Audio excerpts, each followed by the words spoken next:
Oi, meninas e meninos, tudo bem? Hoje vou falar sobre mitologia grega, né? Até agora falei bastante de história, mas a nossa aula é história e mitologia grega. Então, de vez em quando tem que ter uma historinha da mitologia grega. E eu acho que eu gosto muito dessa história, espero que vocês gostem, apesar que na aula eu já falei bastante sobre Hefesto, que é Vulcano em Roma. O deus ferreiro, o deus da metalurgia, o deus do fogo, o Deus dos artesãos, mas o único Deus feio. Nasceu feio, corcunda, aleijado, nasceu coxo. Então, ele, por se transformar no grande Deus da metalurgia, do grande artesão, e nascer feio e coxo, há até uma metáfora em relação a Hefesto. Por isso que ele é chamado também Deus do fogo, sabe por quê? Ele nasce, como é que nasce o fogo? O fogo nasce como uma pequena faísca. Essa faísca cresce, cresce e se torna uma grande labareda, se torna enorme, incontrolável, forte. Assim é Hefesto. Ele nasce feio, coxo, corcunda, desprezado. E ele, igual uma faísquinha, mas ele cresce, vai crescer e vai se tornar um Deus grandioso, venerado em muitas cidades da Grécia. Ele vai se transformar no Deus do fogo, vocês vão ver. Ele se torna tão grande que ninguém mais olha a sua feiura. De tão importante que ele se transformou através do seu talento, do seu trabalho. Por isso que é uma história muito usada e muito estudada na psicologia, tá? Bom, mas vamos começar do início. Como eu falei, ele se tornou o deus dos ferreiros, um grande ferreiro, um grande artesão, um grande metalúrgico. Então, ele fez muita coisa para os deuses. Ele ficou, assim, imprescindível para os deuses. Os deuses precisavam dele para tudo. Olha só o que ele fez. Vou colocar só algumas coisinhas. Ele fez, entre outras coisas, ele fez as flechas de Apolo, a armadura de Aquiles. Ele fez o escudo que Zeus usou na luta, na batalha contra os titãs. Ele fez aquela carruagem que Apolo atravessava do nascente ao poente todo dia. Ele saía do Olimpo com a sua carruagem, o Deus Sol, e dava luz à terra, do nascente ao poente. A carruagem do Deus Sol. Essa carruagem foi feita por Hefesto. Ele fez as sandálias de Hermés. Lembra de Hermés? Hermés era o deus mensageiro. Ele tinha umas sandálias mágicas, por isso que levava os recados numa velocidade enorme. E tinha até umas asinhas, vocês já viram? Então, essas sandálias foram feitas por Hefesto. E outras coisas mais. Mas a principal coisa que ele fez na sua oficina, sabe o que foi? A Pandora, a primeira mulher. Foi ele que fez, a primeira mulher. Tá, agora eu vou falar da vida dele, né? Como é que ele começou? Como é que ele se transformou de uma faísca num fogo enorme, tá? Bom, antes de começar, vocês sabem que há muitas versões na mitologia grega. Mito é uma narrativa.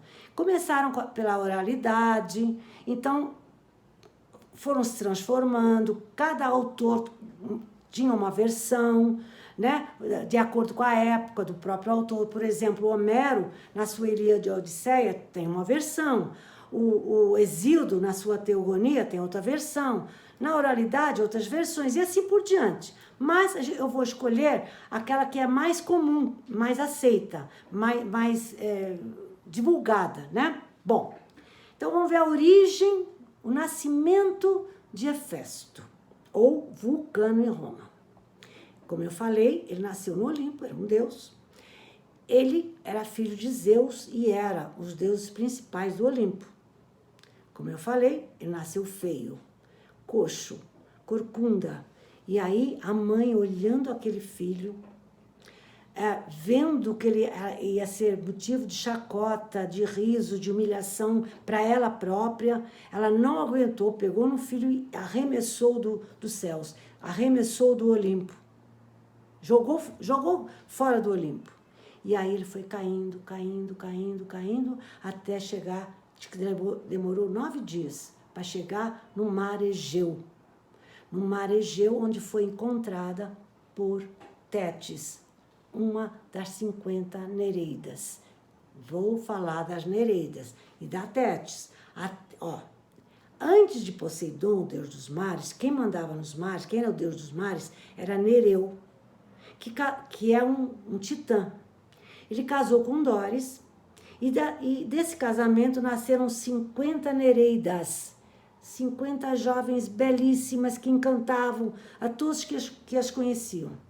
E uma dessas 50 Nereidas era aquela Tétis, que Apolo se apaixonou, Zeus se apaixonou, muitos se apaixonaram. Mas quando Zeus soube que ela ia ter um filho mais poderoso que o próprio pai, então ele, o Zeus, lembram dessa história? Obrigou a Tétis a casar com um mortal, porque era inconcebível ter um filho mais poderoso que o próprio pai. Então ela foi obrigada a casar com Peleu. Lembra do casamento de Peleu com a Tétis? E daí nasceu Aquiles. Então, eu não vou contar essa história que eu já contei. Então, essa era a Tétis, que tomou conta do Hefesto quando caiu lá no mar Egeu. E aí ele passou a habitar uma gruta. E foi na gruta, quer dizer, teve um segundo nascimento, vamos dizer assim. E nessa gruta que ele começou a desenvolver o seu grande dom, o dom do artesanato, o grande dom dele, que vai transformá-lo, como eu repito, de uma faísca numa grande labareda. Bom, ele cresceu, tá? E por saber que foi rejeitado pela mãe, resolveu se vingar. Sabe como é que ele resolveu se vingar? Ele, na sua oficina, fez um trono lindo, maravilhoso, de ouro, todo trabalhado, e mandou entregar no Olimpo para Hera, como presente. A Hera, quando viu aquele trono lindo, maravilhoso, ficou tão encantada que sentou no trono, só que não levantou mais. Era um trono mágico, para castigar a própria mãe. Os deuses, quando viram que ela não levantava mais daquele trono, imploraram a Hefesto para tirá-la dali. Ele se negou, não vou tirar, precisa ser castigada. Aí, o que fizeram? Mandaram Dionísio ter com Hefesto, para falar, ele tinha que tirar a mãe daquele trono. Ele falou que não vou tirar. E aí que fez Dionísio, lembra do Dionísio, que é o Baco em Roma, deus do vinho, deus das festas, o que fez? Deu vinho lá pro Hefesto, ele ficou bêbado e quando estava bêbado, botou em cima de uma mula e levou a mula junto com o Hefesto para o Olimpo. E assim Hefesto chegou no Olimpo, bêbado, em cima de uma mula, acompanhado de Dionísio. Tem essa gravura no museu, vou mandar a foto dessa gravura do Hefesto em cima de uma mula, sendo levado pelo Dionísio para o Olimpo, tá? Eu vou mandar essa gravura. Bom, chegando lá, depois que ele ficou sóbrio, obviamente, imploraram para ele tirar a mãe do trono. Ele falou, eu tiro, mas eu tenho minhas condições. E aí, quais foram as condições para tirar a mãe do trono? Primeiro, morar no Olimpo. Quero morar no Olimpo. Aqui. Segundo, eu quero casar com a deusa mais bela do Olimpo. Quem era a deusa mais bela? Afrodite. Uma parte, Afrodite era belíssima, a deusa da beleza, da sedução, por isso que vem daí os alimentos afrodisíacos, que vem de Afrodite. Sabem por quê? Então, ela não queria. Como? A deusa mais... E além do mais, ela não tinha muito bom caráter, não. Ela não era famosa pelo seu caráter, não. Ela tinha amantes, traía, era assim. Bom, Mas ela não queria casar com um Deus tão feio. Ela era linda. E aí ficou revoltada. Só que Zeus mandava e obrigou e ela casou. No início, coitado, o Hefesto era tão rejeitado que fazia joias para dar para ela e ela sempre o rejeitando. E continuou com seu amante da época. Quem era o amante dela da época? Ares, o deus da guerra, tá? E aí conta-se que quando o Hefesto estava na sua oficina trabalhando, ela recebia o amante, o Ares, na sua própria cama. E conta-se também que o Ares, quando ia se encontrar com Afrodite, levava um sentinela e deixava esse sentinela na porta para quando o Hefesto chegasse, avisasse, ó, o marido está chegando, tá? Esse sentinela chamava Alectrion. Alectrion. Era o sentinela para avisar se o marido estava chegando. Só que ou ele dormiu, ou contou para Hefesto a traição, não se sabe. O Hefesto chegou lá e viu os dois na cama. Só que não se anunciou. Eles nem souberam que eles foram vistos. Saiu dali. E aí resolveu se vingar. Sabe de que jeito? Ele fez uma tela finíssima. Ele era um artesão, né? E colocou em cima da cama, lá no teto. E no próximo encontro, quando os dois foram se deitar, aquela tela caiu, envolveu os dois numa posição ridícula, uma posição hilária. E aí, o que ele fez? Os dois estavam lá desesperados, dentro daquela tela, tá? E o que ele fez? Chamou todos os deuses para verem a cena. E aí foi uma humilhação só, de que riram, muitas risadas, porque eles estavam naquela situação muito cômica, tá? Bom, sobre essa história tem mais duas coisas para falar. Primeiro, aquele sentinela, Alectrion, que ou dormiu ou avisou Hefesto da traição, foi castigado por Ares. Sabe como? O Alectrion foi transformado num galo. E vocês sabem o que o galo faz. E teve o destino, além de ser transformado num galo, esse sentinela, tinha que todo dia cantar quando o sol nascesse. Isso até hoje. Por isso que o galo canta quando o sol nasce. É esse Alectrion que virou um galo por amando do Ares, tá? Outra coisa para terminar a história. Do romance de Afrodite com Ares, o deus da guerra, nasceu Eros, ou Cupido. Lembra do Eros? Daí vem a palavra erótico. Aquele filho, aquele deus que jogava flechinhas nos corações para as pessoas se apaixonarem, tá?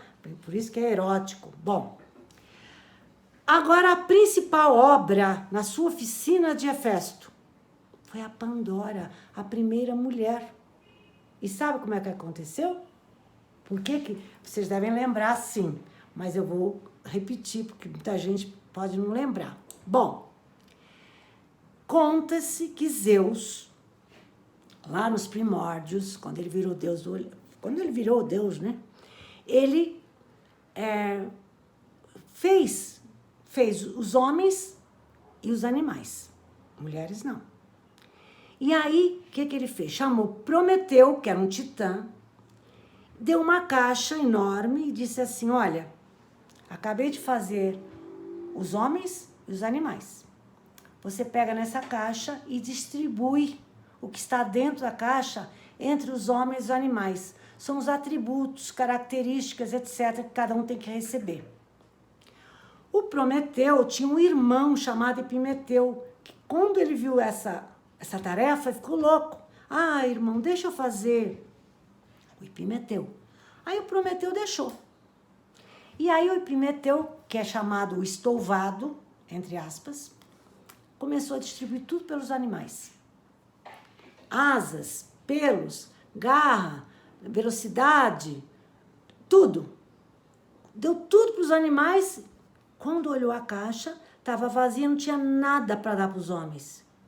E aí ele chegou para o irmão, Prometeu, eu me enganei, eu me distraí, dei tudo para os animais, não tem nada para os homens. Como os homens não podem ficar sem nada? Ele ficou num desespero, nós vamos ser castigados. O que é que ele fez? Resolveu ter com a deusa da sabedoria, a Atena, para dar uma luz, o que tinha que fazer. Atena, muito sábia, falou, olha, a única coisa que você tem que dar para os homens não podem ficar sem nada. Você pega, vai no Olimpo, vai nos céus e pega um pouco do fogo dos deuses e dá para os homens. Tá? Então, ela deu essa ideia, mas para isso ele foi ajudado por Hefesto, que o ajudou. Aí ele pegou um pouquinho do fogo dos deuses e deu para os homens. Só que, com esse fogo dos deuses, o que aconteceu? Os homens ficaram criativos, com livre-arbítrio, ficaram parecidíssimos com os deuses. E quando Zeus soube disso, ele ficou tão louco porque o fogo era exclusivo dos deuses. Os homens não podiam ficar parecidos com os deuses, os homens. Então, ele resolveu castigar Prometeu, porque Prometeu foi incumbido de distribuir. Então, o que é que fez? Chamou Hefesto, mandou fazer fortes correntes para amarrar Prometeu no Monte Cáucaso. O Hefesto, que ajudou a pegar o fogo dos deuses, acho que se negou, reagiu, mas ele também teve que obedecer a Zeus. E muito a contragosto fez as correntes. E aí o que aconteceu? Prometeu, ele ficou amarrado no Monte Cáucaso durante 30 mil anos. Depois você já sabe como é que ele saiu de lá. Amarrado, e um abutre ou uma águia, depende da versão, ia todo dia dilacerar seu fígado. E de manhã, e à noite ele era recomposto. O fígado é um órgão que se recompõe. Por isso que as mães, quando brigam às vezes com os filhos, falam, eu vou comer teu fígado, não falam, eu vou comer teu estômago, porque o fígado se recompõe. Bom, então ele ficou lá amarrado, mas antes dele ter esse castigo, ele chegou para o irmão Epimeteu e falou, Epimeteu, cuidado com Zeus, não aceita nenhum presente de Zeus, que você pode também ser castigado. E acabou essa história, tá? Bom, o que é que vai acontecer agora, tá? O Zeus ainda não... Prometeu já estava castigado, mas ele ainda não se conformava com o fogo dos deuses nos homens. Ele precisava castigar a humanidade. Ainda, só o Prometeu ser castigado não era suficiente. A humanidade recebeu o fogo exclusivo dos deuses. Ela precisava ser castigada. Então, o que ele fez? Chamou Hefesto e falou, você vai na tua oficina e faz uma estátua belíssima, a mais linda que você fez até hoje. E ele fez. Como se fosse uma deusa. E a estátua dele parecia uma deusa. Aí Zeus deu vida àquela estátua. E chamou cada deus para dar um atributo àquele ser que vai receber o nome de Pandora, que vai ser a primeira mulher, aquela que vai castigar a humanidade, porque recebeu o fogo dos deuses. Bom, então cada um deu seus atributos. Por exemplo, Atena deu o dom da tecelagem, Afrodite deu o poder da sedução, e assim por diante. E aí fez com que a Pandora se encontrasse com o Epimeteu. O Epimeteu ficou de 4 com ela, se apaixonou e pediu em casamento, e foram casar. No dia do casamento, o Zeus mandou um presente para o casal. Sabe qual foi? Uma linda caixa, uma caixa maravilhosa, só que disse, ninguém pode abrir essa caixa. Lembra da maçã? Vocês podem comer da Bíblia, vocês podem comer todas as maçãs, menos aquela maçã. Todas as frutas, menos aquela maçã que é proibida. Tá? Bom. E o que aconteceu durante aquela noite, na noite de núpcias? A Pandora azucrinou a noite inteira a cabeça do pobre Epimeteu. Abre a caixa, vamos abrir a caixa. O que será que tem na caixa? A caixa é tão bonita. Encheu a paciência do homem. E o Zeus falou para não abrir a caixa, o Zeus falou para não abrir a caixa. Mas não aguentou. Por isso que ela veio para... Reparem, a Eva que fez com que ele comesse a maçã proibida. E agora na mitologia, ela que quer que abra a caixa. Então a culpa é sempre da mulher, mas quem faz a besteira é o homem. Bom, voltando. Aí, o que aconteceu? Ela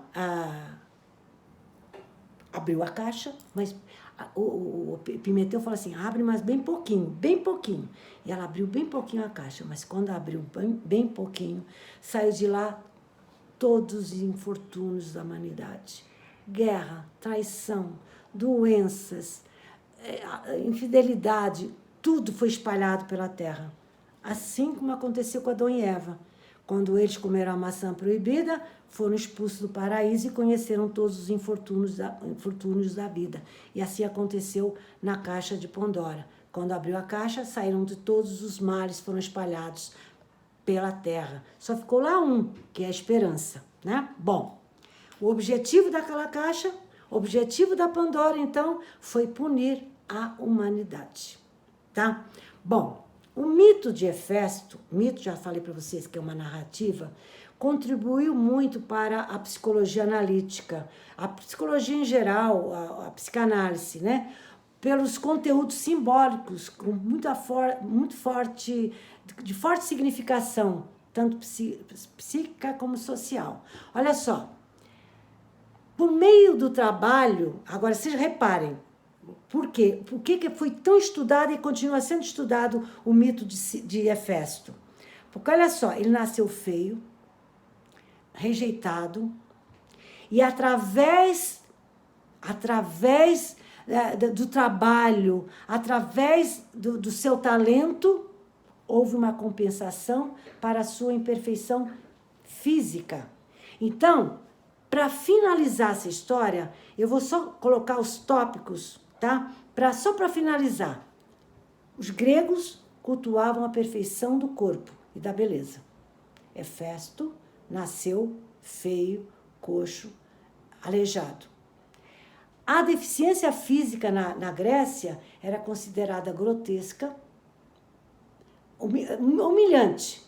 E a mãe o rejeitou porque não queria passar vergonha diante dos outros deuses. Por isso o jogou. Nós já vimos isso, caiu no oceano, foi cuidado pela Tétis. Houve o desejo de vingança, o trono mágico, que aí a psicologia diz que esse trono mágico tem 2 significados. A vingança do Hefesto e a impotência da mãe. A mãe também se sentia culpada, por isso que também há um sentido figurado ali da mãe ficar presa no trono porque ela se sentia culpada. Isso é a psicologia que explica. Diz a história que depois eles fizeram as pazes e ele perdoou a mãe.